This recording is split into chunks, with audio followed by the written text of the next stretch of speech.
अस्सलामुअलैकुम वरहमतुल्लाहि वबरकातुहू। कैसे हैं आप सब? Welcome back to my YouTube channel English prism. हम डिस्कस कर रहे हैं क्लास 10th का फर्स्ट चैप्टर हमारे पास है Hazrat Mohammad social reforms for the rights of women orphans and slaves. इसके फर्स्ट 7 पैराग्राफ्स को हम डिस्कस कर चुके हैं ट्रांसलेशन के साथ और मीनिंग के साथ। तो आज हम डिस्कस करेंगे इसका पैराग्राफ नंबर 8, 9 और 10 को। पैराग्राफ नंबर 8 से स्टार्ट करते हैं। थ्रू हिज रिफॉर्म्स, थ्रू का मतलब है ज़रिए, यानी कि इसकी वजह से। हिज आप सल्लल्लाहु अलैहि वसल्लम की बात की गई है। रिफॉर्म्स का मतलब होता है इस्लाहात, तब्दीलियाँ, यानी कि आप सल्लल्लाहु अलैहि वसल्लम की तब्दीलियों या इस्लाहात के ज़रिए हज़रत मोहम्मद सल्लल्लाहु अलैहि वसल्लम नॉट ओनली का मतलब है ना सिर्फ, प्रोटेक्टेड हिफाजत दी या तहफ़्फ़ुज़ दिया ऑर्फन्स यतीमों को लीगली कानूनी तौर पर, बट आल्सो एलिवेटेड का मतलब है बुलंद किया देयर स्टेटस, उनके मुकाम को विद इन दी कम्युनिटी के अंदर, जो भी हमारी एक सोसाइटी है उसके अंदर उसकी बात की गई है। जो हमारा माशरा है, जो हमारी बरादरी है, उसको कम्युनिटी कहा जाता है। इसकी ट्रांसलेशन हमारे पास है। अपनी इस्लाहात के ज़रिए हज़रत मोहम्मद सल्लल्लाहु अलैहि वसल्लम ने ना सिर्फ यतीमों को कानूनी तौर पर तहफ़्फ़ुज़ दिया बल्कि माशरे के अंदर इनके मुकाम को भी बुलंद किया। नेक्स्ट है नाउ, अब टेकिंग केयर ऑफ देम, उनकी देखभाल करना या उनका ख्याल रखना इज़ रिकोगनाइज तस्लीम किया गया है, यह जाना जाता है एज तौर पर अ नोबल बावकार या अजीम एंड रिवॉर्डिंग अजर वाला। रिवॉर्ड होता है ना, हम किसी को जब कोई अच्छा काम करता है तो उसको हम इनाम देते हैं, तो रिवॉर्डिंग का क्या मतलब है कि इनाम वाला या अजर वाला। एक्ट अमल, अब इनकी देखभाल करना एक अजीम और अजर वाले अमल के तौर पर तस्लीम किया गया है। यहाँ पर पैराग्राफ एंड होता है। पैराग्राफ 8 जो है वो एंड हो गया और पैराग्राफ 9 को हम स्टार्ट करते हैं। पैराग्राफ 9 हमारे पास है। वन ऑफ हज़रत मोहम्मद मोस्ट ट्रांसफॉर्मेटिव, आप सल्लल्लाहु अलैहि वसल्लम की सबसे ज़्यादा इनकलाबी, ट्रांसफॉर्मेटिव का मतलब है इनकलाबी या बदलने वाली। कंट्रीब्यूशंस कहते हैं खिदमात को, कंट्रीब्यूशन खिदमत होता है और कंट्रीब्यूशन खिदमात, कंट्रीब्यूशंस ये जमा है। टू सोसाइटी, मुआशरे के लिए, वाज हिज थी आप सल्लल्लाहु अलैहि वसल्लम की। अप्रोच का मतलब है नज़रिया। टू स्लेवरी, गुलामी के लिए, हज़रत मोहम्मद सल्लल्लाहु अलैहि वसल्लम की माशरे के लिए जो सबसे ज़्यादा इनकलाबी खिदमात में से एक कौन सी है कि गुलामी के बारे में इनका तरीक़ाकार क्या था या उनका नज़रिया क्या था। वाइल, जबकि स्लेवरी गुलामी, वाज अ डीपली एंट्रेंच्ड, मुद्दतों से राय, जिसका मतलब है कि बहुत देर से कायम थी। इंस्टीट्यूशन का मतलब यहाँ पे रस्म, यानी कि मुद्दतों से जो कायम थी या मुद्दतों से राज थी रस्म, कौन सी? स्लेवरी गुलामी, इन अरेबिया सऊदी अरब में एंड अक्रॉस द वर्ल्ड, और पूरी दुनिया में। जबकि गुलामी अरब में और दुनिया भर में मुद्दतों से राज रस्म थी। द रसूलुल्लाह, नबी करीम सल्लल्लाहु अलैहि वसल्लम इनिशिएटेड, ये थर्ड फॉर्म है। इनिशिएटेड का मतलब है आगाज़ किया। रिफॉर्म्स, तब्दीलियों का। दैट ग्रेजुअली, इसको ग्रेजुअली नहीं पढ़ेंगे, इसको पढ़ेंगे ग्रेजुअली। जो यहाँ पर डी यू है वो जे की आवाज़ दे रहा है। ग्रेजुअली का मतलब है रफ्ता रफ्ता या आहिस्ता आहिस्ता से। अंडरमाइंड, इसका मतलब है कमज़ोर कर दिया। इट्स फाउंडेशन, इसकी बुनियाद को। नबी करीम सल्लल्लाहु अलैहि वसल्लम ने जो इस्लाहात लेकर आए थे उनका आगाज़ फरमाया, जिन्होंने रफ्ता रफ्ता इसकी बुनियाद को कमज़ोर कर दिया या खोखला कर दिया। पैराग्राफ 9 यहाँ पर एंड होता है। नेक्स्ट हमारे पास है पैराग्राफ नंबर 10। पैराग्राफ नंबर 10 हमारे पास है रादर का मतलब है बजाय, रादर दैन इसके बजाय, एंड एब्रप्ट का मतलब है अचानक। अबोलिशन का मतलब है मुकम्मल खात्मा, कम्प्लीटली उसको ख़त्म कर देना, रिमूव कर देना। विच कुड, जो के, हैव कॉस्ट वजह बन सकता था। सीवर इकनॉमिक, माशी, इकनॉमिक कहते हैं माशी को, सीवर का मतलब है बहुत ज़्यादा या शदीद। एंड सोशल और समाजी, अपहेवल का मतलब है इंतशार। इस्लाम, जो इस्लाम है इंट्रोड्यूस्ड, उसने मुतारफ़ करवाए। मयर्स, इक़दामात। दैट प्रमोटेड का मतलब है फ़रोग़ देना, किसी चीज़ को उभारना। इमेनिसिपेशन, इसका मतलब है आज़ादी। ह्यूमन डिग्निटी, ह्यूमन इंसानी, डिग्निटी कहते हैं वक़ार को। एंड इक्वलिटी का मतलब है बराबरी या मुसावात। तो अचानक मुकम्मल खात्मे की बजाय जो शदीद मुआशी और समाजी इंतशार का सबब बन सकता था, इस्लाम ने ऐसे इक़दामात मुतारफ़ करवाए जो आज़ादी, इंसानी वक़ार और मसावात को फ़रोग़ देते थे। नेक्स्ट हमारे पास है encouragement of freeing slaves. Slaves हमारे पास, स्लेव का मतलब है गुलाम, फ्रीइंग फ्री यानी कि आज़ाद करना, इनकरेजमेंट का मतलब मैंने पहले भी आपको पिछले पैराग्राफ में बताया था। इनकरेजमेंट का मतलब है जब कोई अच्छा काम करता है तो हम उसको शाबाश देते हैं। तो इनकरेजमेंट का मतलब क्या है कि तरगीब देना, उसको शाबाशी देना। इनकरेजमेंट ऑफ फ्रीइंग स्लेव्स के गुलामों को आज़ाद करने की तरगीब दी नबी करीम सल्लल्लाहु अलैहि वसल्लम ने। फ्रीइंग स्लेव्स गुलामों को आज़ाद करना वॉज रिगार्डेड समझा जाता था एज अ हाईली बहुत ज़्यादा वर्चुअस का मतलब है नेकी का काम, वर्चुअस एक्ट नेकी का काम, एंड एन एक्सपिशन और इसको कफारा समझा जाता था फॉर वेरियस बहुत से या मुख्तलिफ सिंस हम कहते हैं गुनाहों को। एक्सपिएशन का मतलब है कफारा। गुलामों को आज़ाद करना एक नहायत नेकी का अमल और मुख्तलिफ गुनाहों का कफारा समझा जाता था। द कुरान एक्सप्लेन्स, कुरान पाक वजाहत करता है, it is the freeing of a bondsman कहते हैं गुलाम को।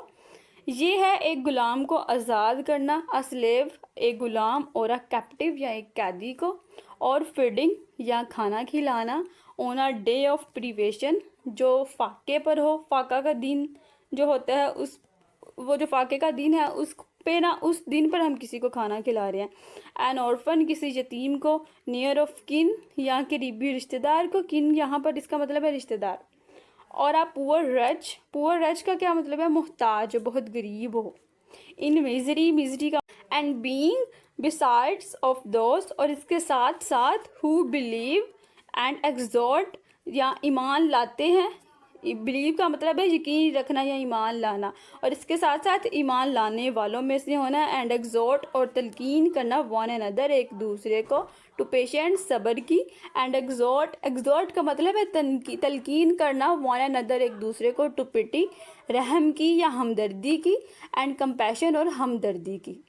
तो यहाँ तक इसका हमारे पास इसकी ट्रांसलेशन बन रही है। कुरान पाक वजाहत करता है कि ये एक गुलाम को आज़ाद करना, यानी गुलाम या कैदी या फाका के दिन किसी करीबी रिश्तेदार यतीम को या किसी सख्त मुसीबत में मुब्तला मोहताज को खाना खिलाना, और इसके साथ साथ ईमान लाने वालों में से होना, एक दूसरे को सब्र की तलकीन करते हैं। कौन? वो लोग जो ईमान लाते हैं, और एक दूसरे को रहम और हमदर्दी की तलकीन करते हैं। नेक्स्ट हमारे पास है दोज आर दे, और यही वो लोग हैं हु आर जो के द पीपल ऑफ हैप्पीनेस, जो कि खुश नसीब लोग हैं। यही वो लोग हैं जो खुश नसीब हैं या खुश नसीबी इनका मुकद्दर है, एंड प्रोस्पेरिटी और कामयाबी वाले हैं। Who will be given in their records, और इनके अमालनामे दिए जाएंगे इन देयर राइट हैंड, इनके दाएं हाथ में, ऑन जजमेंट डे क़यामत के दिन इनके अमालनामे दाएं हाथ में दिए जाएंगे।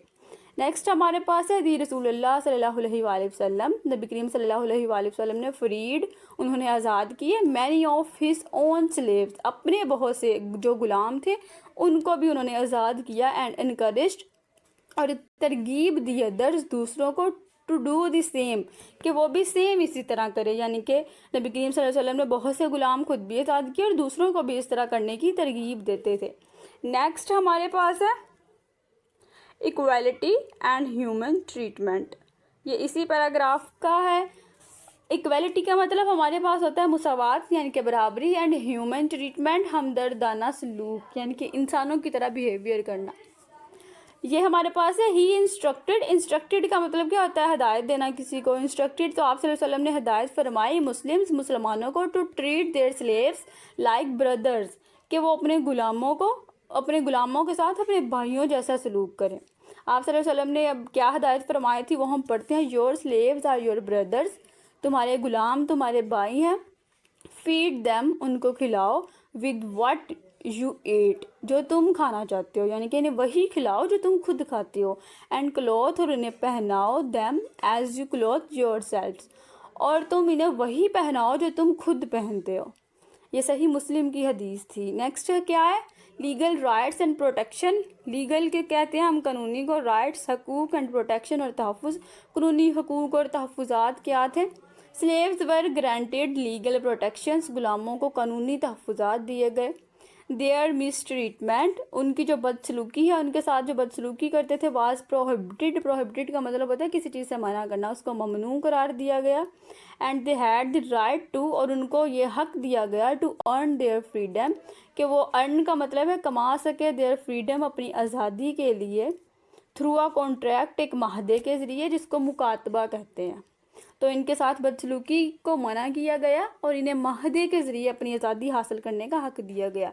इसका मतलब ये है कि वो अपने मालिक के साथ कॉन्ट्रैक्ट करें कि हम इतने साल काम करेंगे, उसके बाद हम आपको इतनी पेमेंट कर देंगे, फिर हम आज़ाद हैं। ये यानी कि ऐसे माहदा करता था, जिसको मुकातबा भी कहते थे। तो फिर उसके बाद जब वो कमा लेते थे, वो टाइम पीरियड पूरा हो जाता था, वो अपने मालिक को उतने पैसे देते थे, फिर उनको आज़ाद किया जाता था। यहाँ पर ये बात की गई है। नेक्स्ट हमारे पास है इंटीग्रेशन एंड लीडरशिप। इंटीग्रेशन का मतलब है समाजी शमूलियत, यानी कि समाज में शामिल होना। एंड लीडरशिप, लीडरशिप कहते हैं क़यादत को।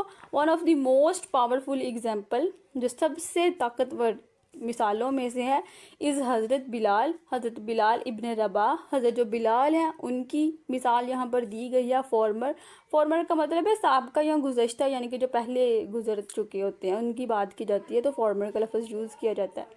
फॉर्मर स्लेव्स, जो कि साबका गुलाम थे, हु बिकेम, जो कि बाद में बन गए थे, दी रसूलुल्लाह मोज़न, नबी करीम सल्लल्लाहु अलैहि वसल्लम के मोज़न। एंड अ प्रोमिनेंट, प्रोमिनेंट का मतलब है नुमाया, जो सबको नज़र आते हैं। प्रोमिनेंट सहाबी और एक नुमाया सहाबी बने। हिज लाइफ, इनकी आप सल्लल्लाहु अलैहि वसल्लम की बात की गई है कि उनकी जो लाइफ है सिम्बलाइजेस, यहाँ पर क्या कर रही है कि अलामत है, सिंबल का हम कहते हैं ना अलामत को, तो सिम्बलाइजेस अलामत है इस्लाम्स कमिटमेंट। कमिटमेंट का मतलब है अज़म to racial and social equality. Racial हम कहते हैं नस्ली को, रेस का मतलब है नस्ल, यहाँ पर रेशियल की बात की गई है, तो नस्ली एंड सोशल इक्वलिटी और समाजी मसावत। तो आप सल्लम की ज़िंदगी इस्लाम के नस्ली और समाजी मसावत के अज़म की अलामत है। यहाँ पर 10 जो इसके पैराग्राफ हैं उनको हम डिस्कस कर चुके हैं। अपने नेक्स्ट वीडियो में हम इंशाल्लाह जो इसके बाकी के पैराग्राफ हैं उनको भी डिस्कस करेंगे। अगर आपको किसी भी वर्ड की समझ ना आई हो, किसी भी मीनिंग की समझ ना आई हो, या ट्रांसलेशन की सही तरह से समझ ना आई हो, तो आप प्लीज़ हमें कमेंट कीजिएगा। उसके अलावा बहुत से बच्चे कमेंट कर रहे हैं कि मैं एक्सरसाइजेज़ के ऊपर भी वीडियो बनाऊं, तो एक्सरसाइजेज़ में जो मुझे मेन ग्रामर के पार्ट लगेंगे उसके ऊपर मैं वीडियो ज़रूर बनाऊंगी। Stay tuned with us, don't forget to like share and subscribe my channel. अल्लाह हाफिज़।